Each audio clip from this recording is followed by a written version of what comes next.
Magnet magnet হবে। তাহলে magnet যদি আমরা চেক করি যে ম্যাগনেট হচ্ছে কি, ম্যাগনেট হলেই তাহলে চার্জ দেবে, তাছাড়া চার্জ দেবে। তাহলে আমরা ম্যাগনেট কীভাবে চেক করবো? একটা স্ক্রুড্রাইভার নেবো যেটা নন ম্যাগনেটিক, মানে এর কোনো ম্যাগনেট থাকবে না। এর যদি ম্যাগনেট থাকে তাহলে বুঝতে পারবো। তাহলে নন ম্যাগনেটিক একটা স্ক্রুড্রাইভার নেবো, স্ক্রুড্রাইভার নিয়ে খুব সেফটি করে ডান হাতে এটা করবো, বাঁ হাতে এটা করবো, যাতে এ খুলে না বেরিয়ে যায়।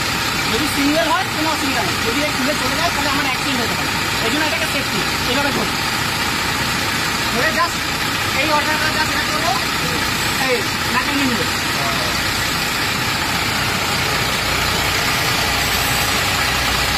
এই ম্যাগনেট নিয়ে নিচ্ছে, তার মানে ম্যাগনেট নিচ্ছে মানে চার্জ ভালো হচ্ছে।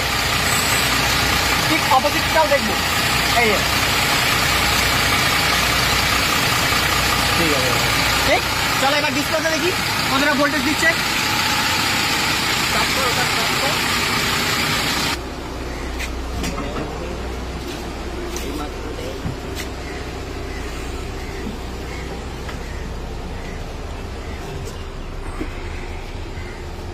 সবাইদা এবার বলো, এইবারে ডিসপ্লেতে এলাম আমরা।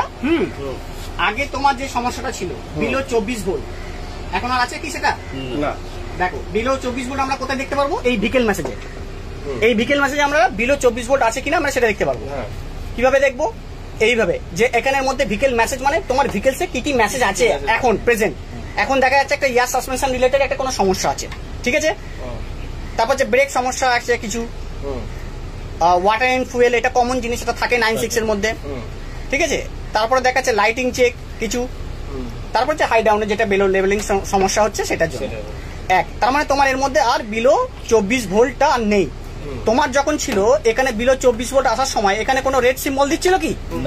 এখানে কোনো রেড সিম্বল দিচ্ছিল না, কিন্তু তাতেও আমরা দেখলাম অল্টারনেটরটাই প্রবলেম। তাই আমরা কি করলাম, অল্টারনেটরটাকে চেঞ্জ করে দিলাম, বুঝলে?